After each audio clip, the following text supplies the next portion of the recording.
Hey you guys, welcome to the Pottery Speak channel.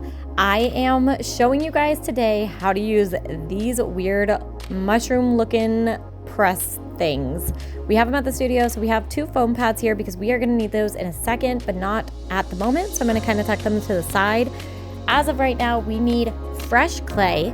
We do not want to use recycled clay or stuff that might have air pockets or any recycled, because it can be short and we don't want short clay. We want a fresh, nice, clean bag of clay today. So I'm gonna grab some of this using my cutoff wire, and as you can see, I kind of laid out all the tools that I'm going to be using today, so I will show you guys that in this video. With every single time I grab clay out of the bag, I always twist it and put it back because I want fresh clay every single time I take clay out of here. And as you guys see, I am prepping the table, so we always wipe the tables wet. So weirdly enough, there is a trick to throwing the clay down. So if you hit it just straight down, it is not going to do anything, and it actually bowls out in the middle. So as you can see, I'm throwing it and pulling it back, throwing it, pulling it back, every single time, throwing it and pulling it back. And I know the clay and the bucket is kind of in the way, but this is just generally getting it flat because I need it to be a good thickness just to put in our teeny, teeny, teeny, tiny little slab roller. So this little guy is a godsend, okay? It's amazing. I love this thing. It is about 1/4 of an inch. Before I had this, I actually would clean my floor with a sponge and I would hit it on 2 wear boards on my floor on my knees, and it was awful. So I'm so thankful we have this. And we are going to very carefully pull it out, and you guys can see the difference between like the way that I had the thickness and the actual evenness of this pot. So as we head back over to our little area, show you guys the studio as we're going. We're gonna get this, and you guys can see from here, it looks so much more consistent all the way through, which just helps when we're trying to create something. And honestly, I did not measure how much clay to use for this, and this was too much clay. For the bowl that I'm making, this was too much, but that's okay because I'm gonna show you guys how to cut it off and make it still work. So all I'm doing right now is I'm using my wooden it's like a wooden rib. And I love this one for hand building because the sides of it have 2 little like rounded edges, and it smooths everything out so beautifully. So I'm just going over it, and I'm gonna do both sides. I want my own texture. I don't want the texture of the canvas. So we're gonna make that happen, and we're gonna slowly just get rid of all the texture of the canvas and make this beautiful.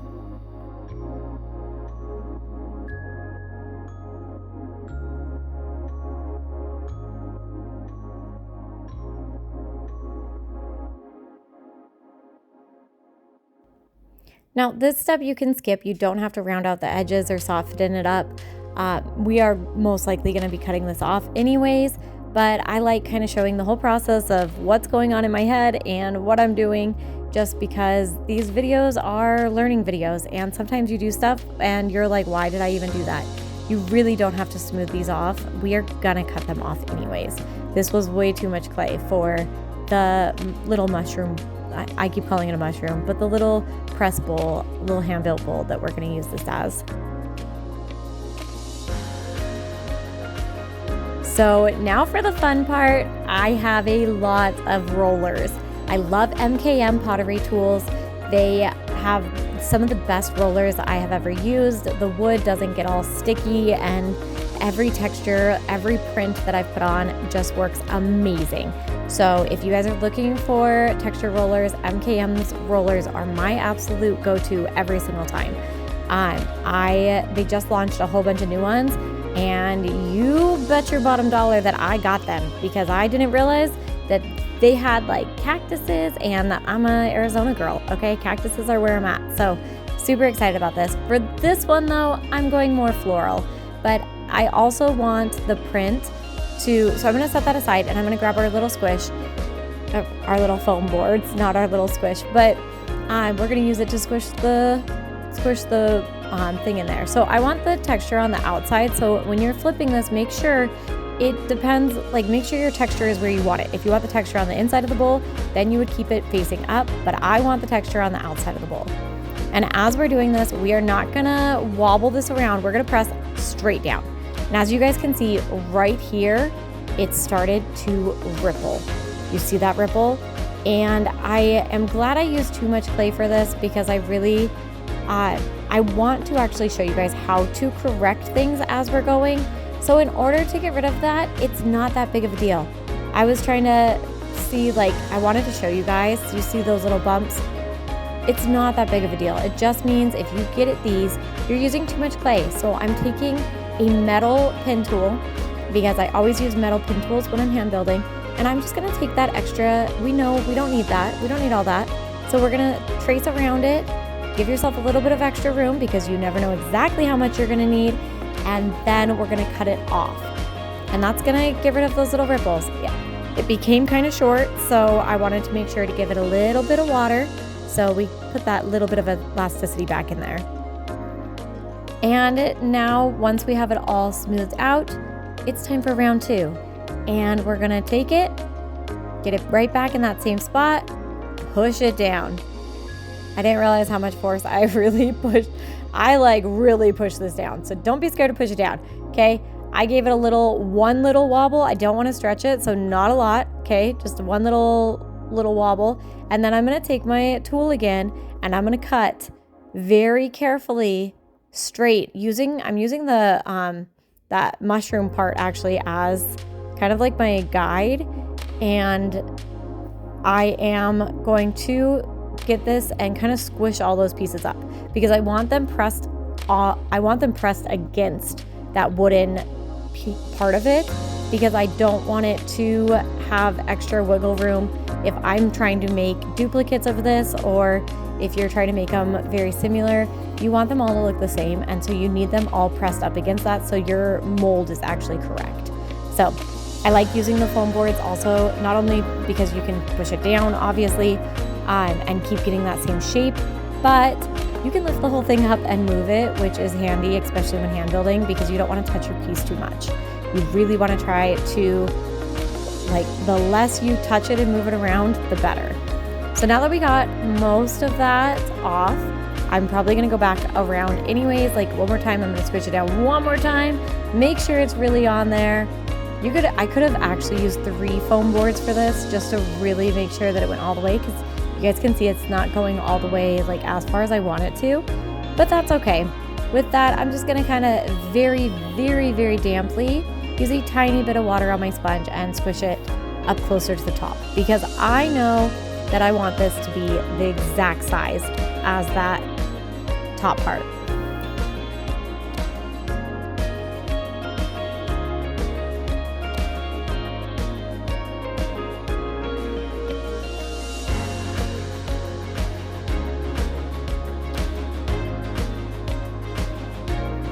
So I can still see that this is not completely level how I want it. So I'm going around, and you guys can see that I'm pressing my pin tool on the wood. So as I'm going, I'm pressing the pin tool on that wood, and I'm taking off all that extra clay that was there. I mean, you really need barely any clay for this. I used way too much, and that's pretty much my struggle through this video is I used too much clay. So now we're gonna let that dry for a little bit. I want to add a foot. I really believe that when you're hand building, there's so many ways to improve your piece without messing with it too much. Or I like the hand built look mixed with the wheel thrown look. So what I'm gonna do here is I'm gonna actually take a piece of my scraps, set that to the side. I'm gonna take a piece of my scraps and I'm gonna coil it. And we're gonna work all the way like we always work when we're coiling, from the middle to the end. And I had way too much, and I had a lot of air bubbles in this, so I am squishing it all back up because I know that it's gonna work. It just needed a little bit of squishing. So we are going from the middle out, and I'm gonna create a foot, and we're gonna throw a foot because I have to throw something in these videos. And I love when we can come together as hand builders and as wheel throwers and do both all in one. So I'm going to show you guys how to do that. So I am not sticking this yet. I'm just kind of getting the placement. You guys can play with this and see where you want your foot. If you want, if you want a wide one, a really skinny one, it's really up to you. Once you find your placement, get this pot a tiny bit wet. We really don't want to get anything too wet, but we still do need to score our little foot that we have created. So I'm grabbing a metal serrated rib, and at an angle, I am scoring this and making sure to get all of that slurry. We want to make sure that all of the, it's not just scratches, you're actually pulling slip pretty much while you're scoring this. And then we are going to put the scored side down and attach it to our pot. And be very, very gentle at first, because we really want to make sure that it's in the right space. It's a hand-built bowl, so there's always going to be inconsistencies. It's not going to be completely perfect, but we still want it to look the way we want it to look. So take your time. Hand building always takes so much longer, so just roll with it. Take your own piece with it.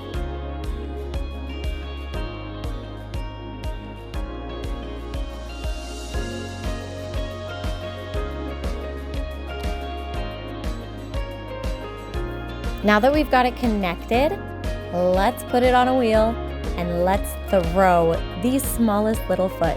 So as you can see right now, this foot is kind of janky.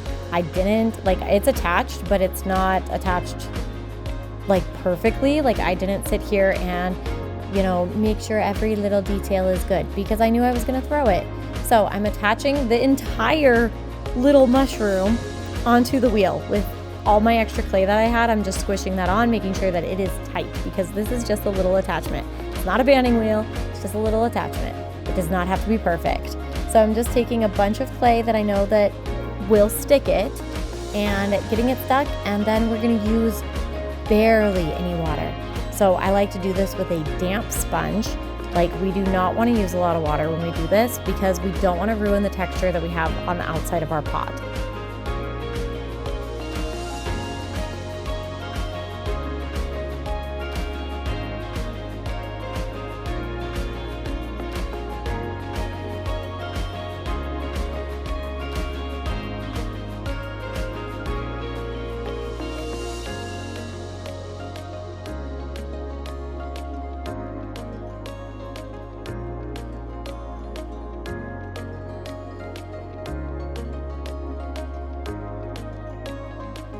And then from here, with my very slightly damp sponge, I'm going to just kind of hold that foot, and I'm going to just accept that the little area where my hand is probably going to lose a little bit of texture.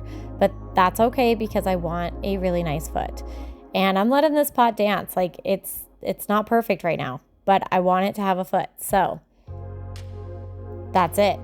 It's the smallest little pole. That's all you need, is one little pole, and I'm going to kind of make sure that it's all sealed everywhere and make sure that it's flat on the top, and that's it. We didn't even really get water on the wheel. It's the fastest little foot. We can kind of rock this and take it off, and I'll show you guys.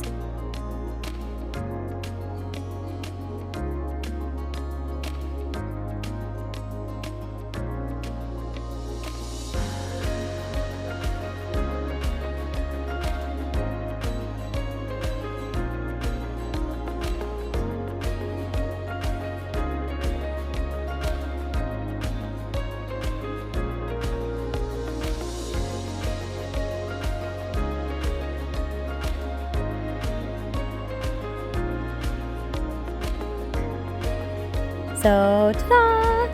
I think it looks really good. It's really, really fast, and it just turns out beautiful. So now that I did that and it is all done, I now have a good solid base, and I know where that I want to cut off, because it's dried up a little bit, it's firmed up a little bit, so now I can actually take the top part off and really make it even all the way around now that I can flip it.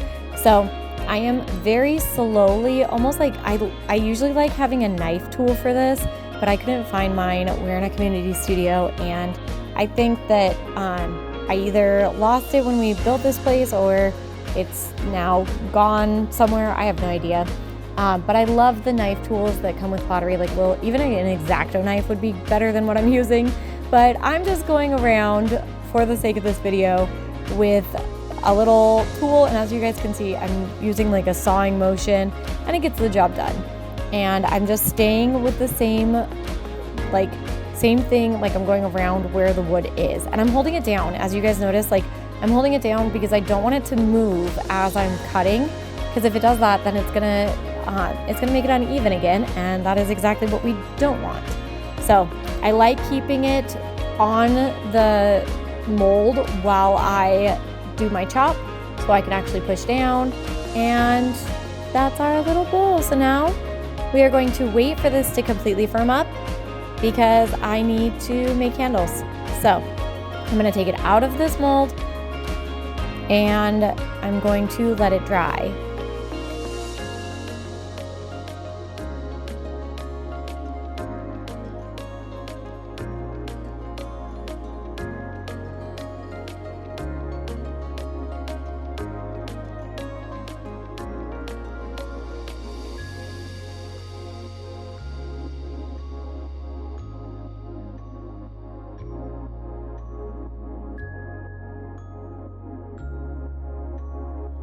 And I totally forgot. Now, before we let it dry, I actually want to smooth everything out. When we cut this off, it left a really janky, rigid rim, and we don't want a rigid rim. If somebody actually does use this for, say, cereal or rice, and they put their mouth up to it, we don't want to leave anything sharp. So I'm going to use my sponge, and I'm also going to use my wooden rib tool just to go over the rim again, because I really do not want it to hurt anybody. And when you're doing this, because it's still so wet, make sure to hold the back end to give it that little bit of a reinforcement, or else you're gonna alter this all over again, and you definitely don't wanna do that. Remember, clay has memory. It has memory. So the more we move it, the more that we push it around and do things, even if it looks great when we're done, as soon as it goes into that kiln, it could come out looking very wonky, because it likes to remember, and it's a beautiful thing and also a really discouraging thing sometimes. So try to keep it in the same spot as much as possible. All right, and because that has taken time to dry, I know it doesn't seem like it, but video magic is amazing. We are going to start creating our handles. So make sure to wait until your pot is a little bit more on the leather hard. It's not gonna be leather hard, but it is gonna be a little bit more firm, because you wanna get this all done in one day. You really don't wanna attach the handles, especially when we're hand building like this, the day after. I mean, if you do, make sure you either have a wet box or you're wrapping it properly, but you wanna make sure that the consistency of your handles and your bowl are pretty similar. So I'm just taking another piece of clay here, and I'm gonna turn that into my little beautiful handles that I'm gonna do. We're gonna run away with this, and we are going to pull it through the slab roller because we want that same exact consistency all over again. So a little bit of clay here, not a lot, but make sure it comes fresh out of the bag. We do not wanna be using recycled stuff as well. It just makes it so, I mean, recycling is fine, but you don't want to use stuff like scraps. You want to make sure this is fresh, because you don't want it to be short. You don't want your handles, you're going to be moving these around a lot. You want to make sure that they are sturdy enough to become handles. And if they're short, they're not going to be. And they're going to really just cause you a lot more issues than what you want. So I like to use this little L ruler. I'm kind of eyeballing it. I want both of the handles on the sides of the bowls to be the exact same. So I'm using this ruler as a guide, and I'm just generally grabbing 2/4 of an inch thickness. They're about 12 inches long here, because that's how big this ruler is. And I'm just kind of eyeballing it. I have no idea the actual width, size. I'm just hoping they're kind of the same, and they look about the same. So we eyeballed that right. Thank you. Magic. Now, the first step to handles, in my opinion, is to make sure that there are no sharp edges. This is where everybody's grabbing things. This is where, you know, if you're gonna grab it out of the dishwasher, this is the first spot that's gonna stab you. So the corners that we just made, we are smoothing those out. We do not want any sharpness in our handles at all. So both sides, front and back, we are smoothing them out. And then we are going to kind of play with this. So like I said earlier, I wasn't really sure what kind of handles I wanted. So I'm just gonna kind of squish things and make little handles.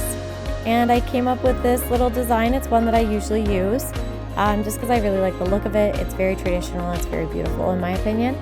So I'm gonna get this going, and this is how I measure things with my hand, and I'm gonna do that, and then I'm gonna make the exact same thing happen to the next one.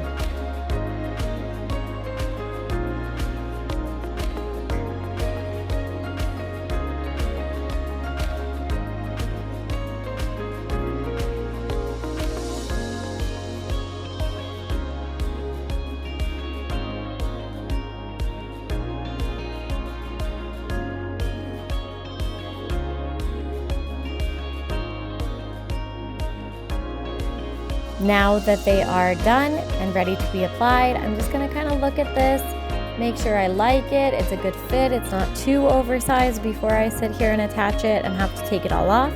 And it looks good. So now we need our serrated rib, a little bit of water, and we're going to score these babies up again and attach them.